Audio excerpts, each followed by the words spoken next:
What is up? And welcome to this video. I'm here with my friend Anna Angelic. My name is Yancey Strickler, and today we're going to talk about a post that Anna wrote a bit ago called The End of Efficiency. And Anna's going to start us off. How you doing? Yeah, I'm good, thank you. Hi, everyone. And the reason I suggested Yancey this post is because it got a lot of attention. People seem to be thinking about it. So since people are thinking about it, let's talk about it and give them some more materials to think about it. So let's go. All right, so basically what happened before then in my decided to bring tipping again is that he kind of summarize the feeling that a lot of industries are feeling, not just hospitality industry, which is basically like, why would I even bother reopening all of this when things are not going to look the same, and much less importantly, when I cannot capitalize on the experience that I'm charging my customers for. What he summarized here is that even when a lot of hospitality or retail, or even when you think about industries reopen, they're going to be operating at 50% capacity, at a safe capacity. And the question is, does 50% capacity make sense? And especially, does it make sense in a world that is geared for efficiency? And a world that's geared for efficiency is a world that maximizes revenue per square footage, that maximizes money that's invested, that doesn't like fat sitting on a balance sheet, that doesn't like things not working at their optimal speed, capacity, and resources. But once the pandemic came and that world came to a halt, it did not just introduce what we think of like, oh, the world stopped. It actually forced us to start thinking about, well, what if we function at 75%? What if we function at 50%? How does that look? And what if all of a sudden those big pandemics or climate crisis or something that really puts the world to a halt or critically alters how the world functions become something that we operate on? Do we need to have resources in our pantry or in our warehouses or our balance sheets? And what does that mean for the ways we work, for the ways of working? So take a step back. Efficiency was really invented 100 years ago with the industrial production, when it was a bigger status symbol to have something that was made in a factory than to wear something that your grandmother made. So there was entire industrial aesthetics of the modernism. When you think about it, they're like, for the IKEA, for example, there are 15 billion bookshelves built every minute in the world. So that is standardization, uniformity, like set expectations. When you buy a Billy bookcase, you know that you'll be able to put it together, you know how it's going to look like, and you know exactly how it's going to last. So what bureaucracy and that efficiency that came with it brought is a very predictable, stable, expectable world. If you do X, you know what's going to happen Y. You know exactly what the outcomes are going to be. And in terms of organizations, that really worked very well, because you would create certain positions, you would hire people for those positions, you would have a strict process, you would have a strict value chain, and everything worked to maximize the time, the input that came in until it didn't. So we all work, so like, as consumers, the way we live, we work, we play, it was maximized towards efficiency. And we take vacations in order to get rest, in order to be able to work harder when we come back. Open office, for example, open office plans, where like, oh, we have kombucha taps, and there is beer, and there is lunch, and there is like this elevating world consciousness mantras, but in fact, they serve to pack as many people as possible, as little space as possible. Retailers, it's cheaper for Zara to produce 1 million pieces of something than 100,000 pieces of something. In terms of retail, that efficiency was so honed in that overproductions were more efficient than underproduction. Like look at airlines, for example. In Europe, those cheap airlines, they fly distances shorter than 300 miles. Like, what's the point? Not only that, there is another efficiency push, which is like you pay for a pillow, you pay for a snack, you pay for to board first, you pay for every piece of luggage. Like you on EasyJet, you can board with like a backpack now. So they kind of like efficiency is dragging as much as you can from every single passenger.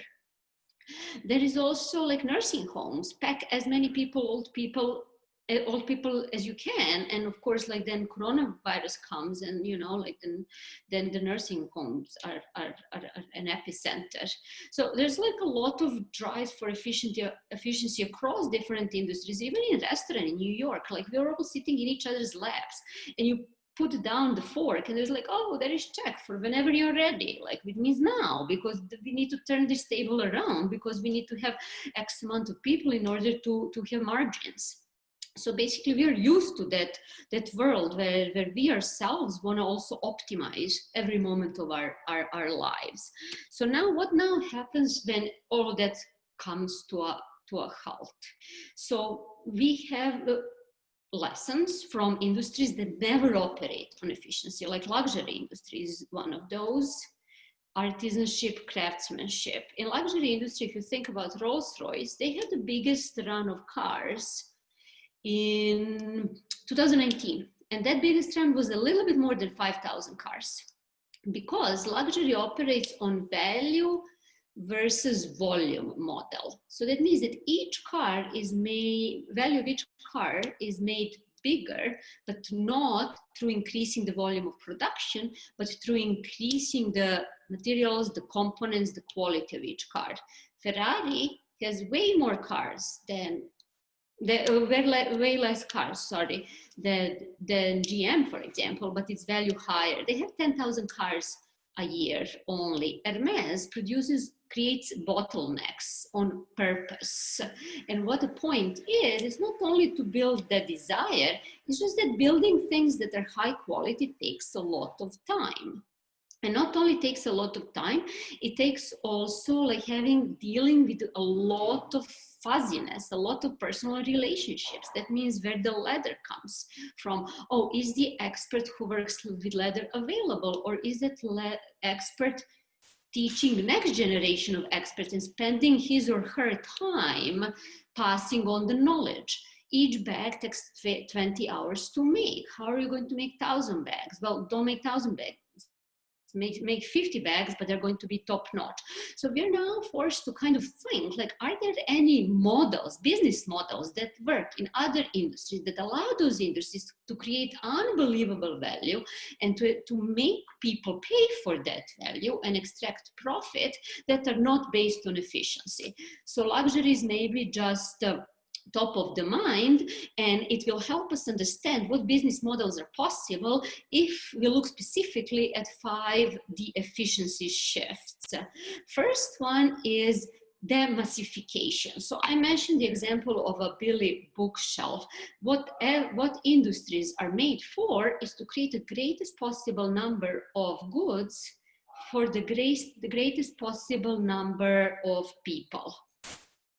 So when we have something that's demassified, that means that we are creating something that's more targeted.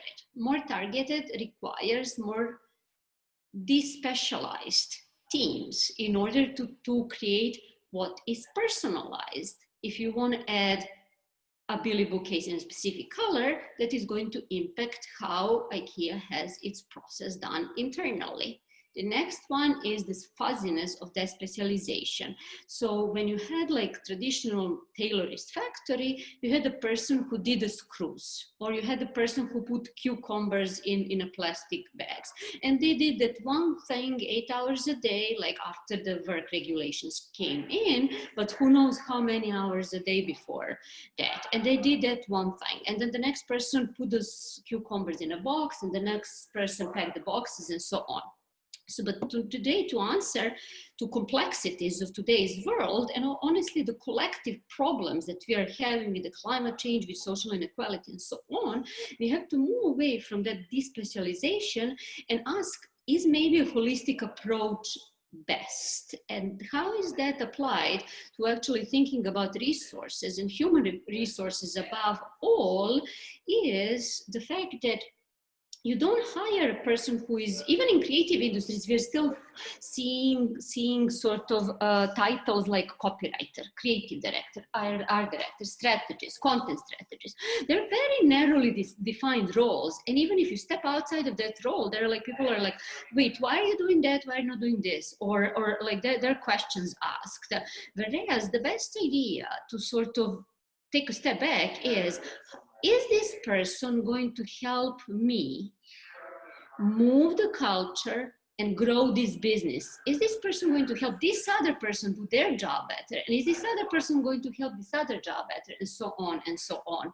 So that is completely different hiring equation. And it is definitely much harder than having a job description. So then there is decentralization, which is which is how all of us are working today. And I talked with a number of people, and from executive level on to mid managers, and they found themselves to be more productive, more coordinated with the rest of their teams when they were in the same offices. So the question now is like, okay, they have increased empathy, a study found, but they feel less connection. So all those meetings that we were having in the offices, what did they really serve to coordinate our efforts, or something else? I mean, or to socialize. So in any event, decentralization comes from not to have a clear chain of command, but also figuring out how to use local data and local signals. For example, in this decentralized retail, those local retailers actually are faring better than those that have just centralized department stores, because they know the tastes and of their local customers better. And not only that, they know what is flying off the shelves, what is the demand for. And I think Martin Sorrell said, I spent 32 million pounds a year on keeping this office space going. I would rather invest that in people rather than. And the entire study that Financial Times did on what is the future of offices says that like packing 7,000 people in one building may be the thing of the past. And honestly, the more time passes, the more it becomes crazy that you have to go and wait in an elevator and go to your desk. And then, like it really does make us question, like, is decentralization better? Because it allows us to be more nimble, like those little SWAT teams that can send signals to the central and get signals, but also respond to immediate environment. And then finally, this is related to the last thing, which is improvisation in terms of organizational behavior, but also behavior of individuals. When there is no central command, a lot of people had to figure out things on the go. They couldn't wait to hear yes, go or do this or do that. They had to figure it out themselves. And again, in one of the principles of bureaucracy was having very clear rules and regulations which draw predictability. And that's great to expect the same outcomes every time you do the same thing. But when the environment changes and you keep doing the same thing, then you're at a disadvantage. So that's where it comes, that sort of riffing off and being able to quickly respond to what's going on around you. And then the final thing is how to bring back that community that always existed around production. And when you think about it, the way the market way of organizing economic life, it's only a recent phenomenon. It's maybe 150 years old. And then again, that market was built on efficiency, and it was built on short impersonal transactions. When there is no trust, you do have that predictability that someone is going to deliver what they say they're going to deliver, and you're going to get what you're paying for. But when you think about the production for luxury houses, for craftsmen, and for the entire economy before industrialization was really based on a big group of people who came together, who all did different things. There were sellers who took your products to market. There were your workshops, and there were those who worked at your workshop for a certain period of time to get trained. There are suppliers of materials for your workshop. There are farms when those suppliers work for. There is an entire chain, an entire community that was based on trust and on the long-term relationships. You have still people at Hermes that spend their entire careers there, because that is the way to create something exceptional, is when you learn how to work with others, and that takes a lot of time. And when you think about even today's careers, they're very transactional.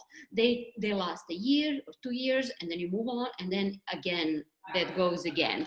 So I think against this backdrop of 5 shifts, you and I can see what does this mean in terms of maybe the business model of the future that does not depend on efficiency, but also that does not belong to luxury. Thanks, Anna. So much to think about.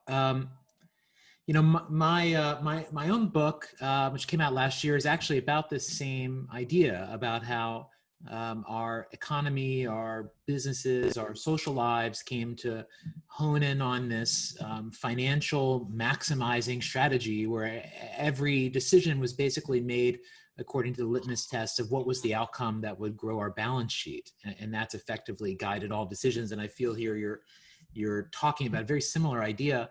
I'm wondering, you know, to what degree do you think models of success, say in categories or even in broader culture, like shape this? Because you're talking about there being an end of efficiency and sort of new things are arising. COVID is part of that, but is there also that there are like new forms that you think are happening that are like worth people adding on to? I definitely do think that this would have happened sooner or later, because you have China, which is like industrial overproduction or production, like this mass system, and that the question is who can keep up with that. If Chinese are working, like Jack Ma famously said, 669, like 6 hours, you know, like 6 days, like 9 hours, what 12? I forgot even 9 hours a day. It's basically working all the time. So you do have that sort of progress that is based on production. But at the moment when there is nothing more to produce, when not in a sense that there is nothing more to produce, but there is no demand for what is produced, that you're overproducing and there is not enough demand, then the question is, what is your competitive advantage? How do you build your competitive advantage? Do you start doing Rolls-Royce model? So you create something that is very rare and very expensive, or you create something that is very different than anything, or you just give up on being the best, the biggest, or you just give up on the growth imperative. So GDP is not anymore how you measure success. You start measuring, not success, but performance of a country. You start measuring it by the infrastructure, by health, by longevity, by quality of life. So I think these are all legitimate questions that we are just forced to sort of explore a little sooner, maybe, that we were ready for them, because we don't have answers yet. Yeah, absolutely.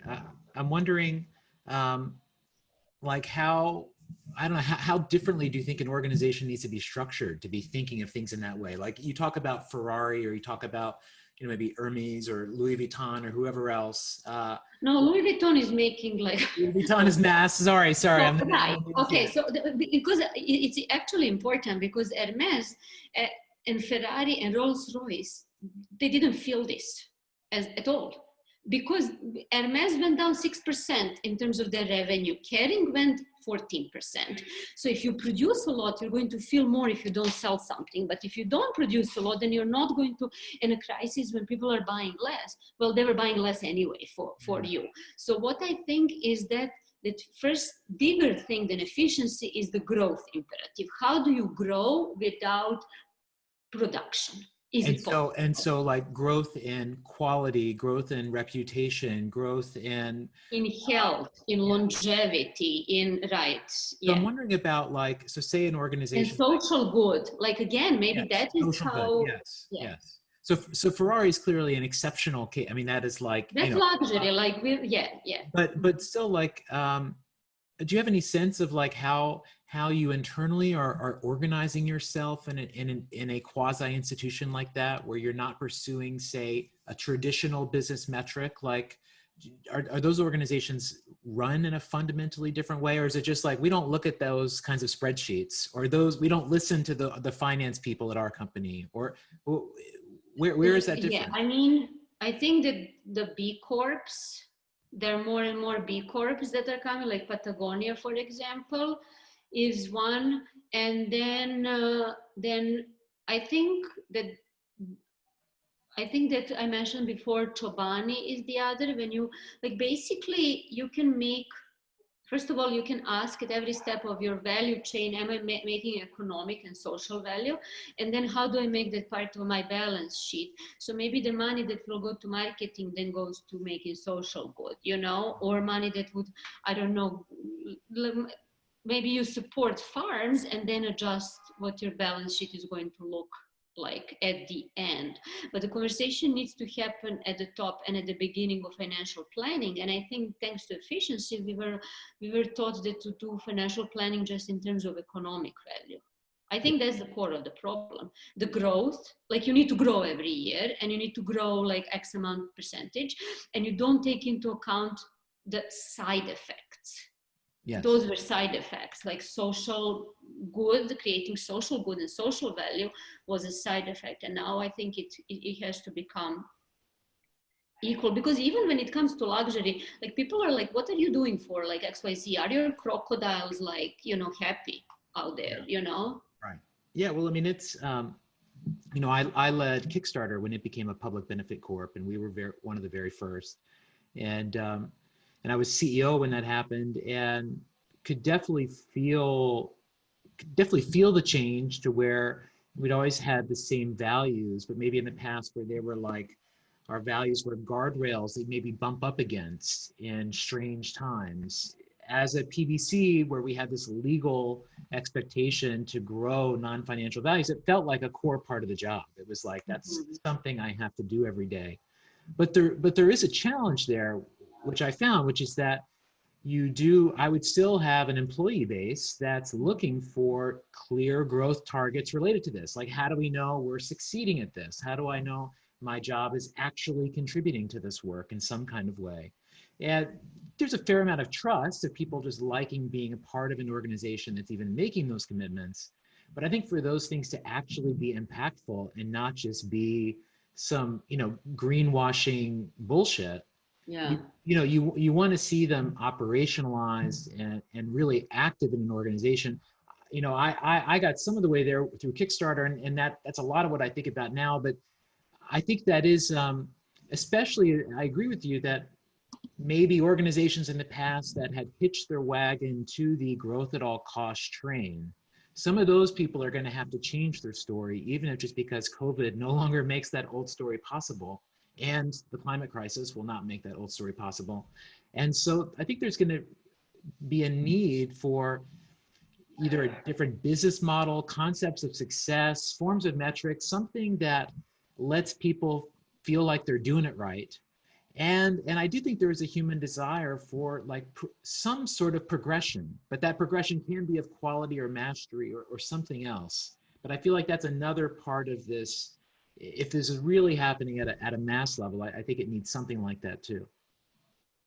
It does. And as you were talking, I was also thinking on two sides, because you have economy based on manufacturing, and then you have post-manufacturing economy that started to revolve around different forms of aspiration and experiences, and then travel and art and fashion and culture and luxury. When you see that all those post-industrial, or let's say de-industrial, because the factories were shipped to China. What we did here was building knowledge, information, and then Europe did like food, luxury, art, and so on. And that is a very fragile economy, as we've seen, because the moment you can't leave the house, it like goes down. At the same time, aspiration is still there. So we as consumers, we're not buying like, I don't know, like this, whatever, face spray because it's face spray. No, it's self-care actually, because you know what, I want to be young forever and, you know, like live, and I want to self-actualize, you know. So I think we started like making purchasing decision. No, it's not like I need this Billy bookshelf, so whatever works. It's more like, no, what is actually, where am I on my own path to enlightenment, aspiration? How do I signal my status? And we're seeing more that when how people are buying things. And the more that people are not paying attention to industrial produced objects, everything is the same, everything is standardized. You have the whole DTC that are like, oh no, this olive oil is better than that, and it probably is because it's created in small batches and vertically integrated value chain and so on. But the question is, those brands are never going to compete on growth and efficiency. So the question is, okay, so we as consumers, can we move the needle and start investing in those brands? And what does that mean for GDP? And do we still have a GDP if we do that? You know, like, so yeah, I mean, I think it's one of the big questions I think about, which is like, does a decentralized, inefficient, holistic system beat, or does it lose to a centralized, efficient, hyper-efficient system? Like say the West, let's say we artisanal, you know, personalize ourselves and everything gets broken up. Does the Chinese steamroller of, you know, of a mass, of perfecting mass digital and physical products, does that just overrun that? Or is it that maybe in every category there is a one efficient winner, there's just one efficient winner, and then there is like the winner in every other subcategory of non-efficiency? And is that like, so Amazon will always own the efficient space for retail, but there is the possibility to be the best retailer at all the other values people might care about? Well, Amazon is a good example because Amazon actually allows all this little tiny ecosystem to reach the mass as a platform. Of course, it's not good to have a monopoly and so on, but I'll give you an example. Do you know Haussmann Boulevards in Paris? Paris was all like teeny tiny streets, but then the military had to go through the big tanks. They couldn't go through those streets. So they created those like giant Parisian boulevards that Paris is known for now. So that in a sense, what you're seeing now when you have those big massive Amazons and Googles and monopolies is like, how do they take all smaller media out, media, retail, hospitality, you name it, out of the equation, and how to allow those small ones to thrive? Do you have an answer? What's that? Do you have an answer? An answer for what? If there's if for that the question, how do you keep growing? How do you compete with Amazon, or how do you keep growing? No, how do you keep growing, but growing, how do you grow small? Yeah, well, I don't even think it's growing small. I think it's just growing according to the relevant value of your business, and that that every business has a financial need that must be satisfied. But satisfying that financial need is, you know, that's not the be all end all. Like that's something that a business can operationalize, but that what businesses are doing now is that they are maximizing some other non-financial value on top of that. Like they're maximizing for cool, or they're maximizing for a level of brand unpredictability like Mischief or something, or they're maximizing for a community buy-in.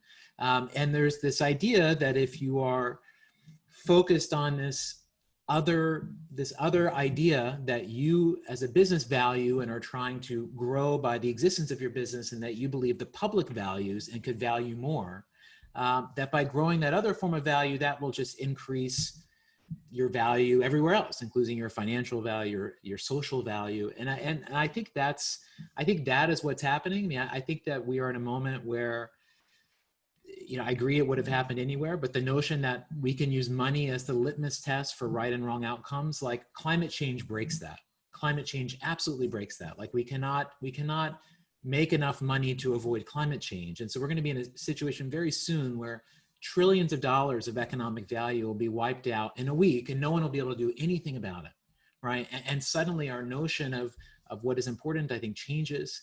So I think we're at this shift. I think that the notion of efficiency has been based on a view of self-interest that's very individualistic, and a view of individualistic that's very white and male, that is inherently, I think, patriarchal, and also has the regime of white supremacy is built into this, and that there's this very singular notion of success and a good outcome that benefits a very small number of people.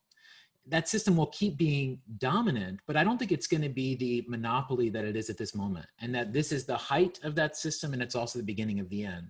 And that the next 30 years, when you see Generation Y, Generation Z, Generation COVID, shaping culture, you're going to see that change, I think, in a much more collective direction, in a more holistic direction that could look like degrowth to some eyes, but I think will ultimately be growth in new forms of value, more of a values pluralistic society, as we've had, in the past, as we had in the 1950s and 60s. We've had those things before, but we have just let this value system of money and efficiency just run the world. And but yeah, I agree that this is the moment when the record stops. Capitalism is based on individual gain at the end, and it rewards assholes, almost. No, there's some great ones, but it rewards those who are most ruthless, who are willing to sacrifice everything in terms of social, cultural, whatever, environmental values for economic value. Yeah. It does not reward someone who is going to be no, I'm not going to poison this pond, or I'm not going to do testing on animals. So the question is capitalism is very good at making itself survive. So I think that is one big, yes. What are there any amendments that we can make to that? And well, I think it's a name that sounds presumptuous, but it's not. But I think this becomes post-capitalism, where in the same way that the rest of your day after breakfast is post-breakfast, but capitalism is still here. It's a base level. It's where we start from. But I think that all the most interesting businesses, opportunities, the most ambitious people will be growing non-selfish forms of value, like knowledge. Have you visited Silicon Valley recently? I mean, hello, But I think the values of Silicon Valley are changing. Maybe not the VCs, but I think that the generation of projects coming up, I think in a crypto blockchain world, I think that there is a strong push for new modes of ownership, for new models around this. I don't know that anyone has found the exact form.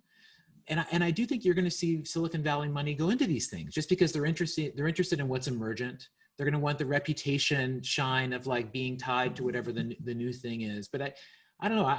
I'm quite bullish on the degree to which our systems are going to evolve, and a lot of that really just thinking that climate change is going to force a lot of systems to change. That all of our dashboards that are only looking at financial growth, those things are going to be woefully inefficient at showing us the real picture. We're going to have to see that along CO2 emissions, see that alongside other things to actually know what's going on. Well, that means that regulation has a role to play, taxation has a role to play.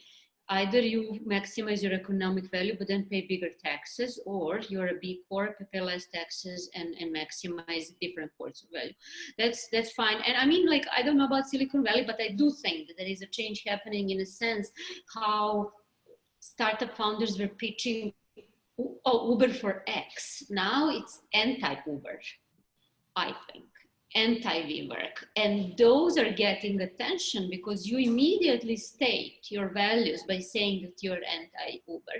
But you see, like, there is Travis Kalanick going like and disrupting the other industry, which is a restaurant industry. So we'll have people jumping off the bridges again, you know. And so in that sense, like, and he's allowed to do that and even encouraged because we all order over Uber Eats and Postmates and all of that, seamless and so on. So again, that's efficiency. Why is this real estate sitting empty when I can build a kitchen there and deliver? Why do I even need to worry about what's human about eating, the rituals, the community, and all of that stuff? And I can just like create, like, you know, pork chop. So I'm not so optimistic. Second thing, and then we can finish with that, is a lot of businesses were forced to innovate beyond just social. When you say that, going back to Danny Meyer, is like Chic Shack, make it all those like Michelin-star restaurant food providers that started putting their smaller packages and delivering directly to consumers. So they found this direct to consumer route in order, and when you see in order to innovate. And when you see how restaurants are innovating in New York, everyone is on the sidewalk and you're like, this is really nice. Why no one did this before? So I think that sort of constraints do create innovation, and I wish, and even remote work is an innovation. Yeah. I mean, I think being skeptical is you know, I think is always wise. It's generally wise. But I don't know. I think that there is an acceleration of a value shift happening at this moment. And I think the things you're calling out are things that more and more people feel, and that when there's a will to shift how things operate, I think that can happen. I'm curious about, my last question was just, do you see things like a new kind of efficient inefficiency? So, and here I'm thinking possible category could be things like Stitch Fix, you know, or Blue Apron, like home, somewhere in between home cooking a meal and ordering delivery. Or things like you mentioning Amazon being a platform where, you know, any small seller can sell what they make. I wonder if that is a business category and just a cultural category that maybe will grow. People that do a good job of sort of packaging these inefficient models in a way that they are broadly available and you're not having to reinvent the wheel to adopt them. Right. I don't know how is Stitch Fix inefficiently efficient. They fired all their human stylists, so they're pretty lean. I mean, they, you know, they're operating on AI now only, not on humans. Very inefficient because human has only so much time and attention, and, you know, they need to sleep and so on. So I don't know that. And Blue Apron also, like, their IPO went down. So I don't, what I see is when you think where you can introduce, I lost you for a second. When you can I said that it can be where the inefficiency can be designed is where you artificially adjust your target. So it's not 100%, it's 75%. In space, in turnaround, in revenue, in sales, in optimization of space. So of course, no one is going to be like, oh, I'm going to do that. It needs to be like mandated across. And I don't know how realistic that is. But if you want to be an adaptable company, then you probably want to have a decentralized team anyway. Yeah. Like, you know, I think that is where we're going to see.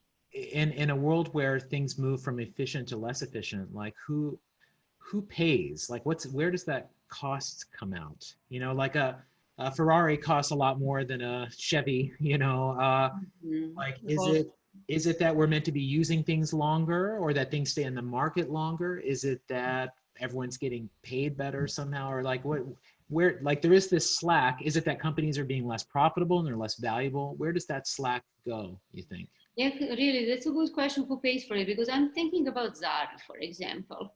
So they're overproducing, and there are things like you buy it and they're $3, and you wear them for like, they're designed to last 10 times, if that, and then you throw them away, and there is a landfill. So it's maybe at the end, our environment used to pay for it, if for that efficiency. But if there is inefficiency, that actually, I think we all need to pay, because we all are going to live better out of it. Yeah, that's what And I what I was mean, thinking that's too. that all of a sudden becomes our economic and social responsibility to pay for Well, because we're inefficiency. paying for it anyway, right? We're paying for it anyway in like environmental degradation or poor wages or, you know, the health inequalities. We're paying anyway. Why not pay up front and Right. solve the shit rather than keep paying? Um, Right. And those, and also again, going back to taxation is like Zara, you want to overproduce, great. You're paying 75% taxes. You want to produce less, you pay 50. You want to produce even less, you pay 30.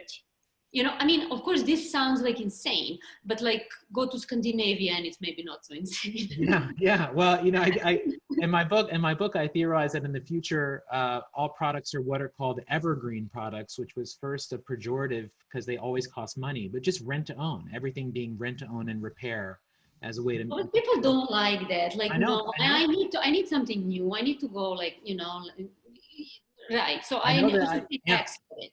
yeah, sure. I should be taxed for it, or I should donate or something. Yeah. Yeah. Anyway, that's like big Uh, topic. Another topic. All right. Well, thank you for joining us, and Anna, thank you for talking about the Yeah, you end of too. efficiency, and we'll see you all again soon. Yeah. See you soon. Thanks, Yancy.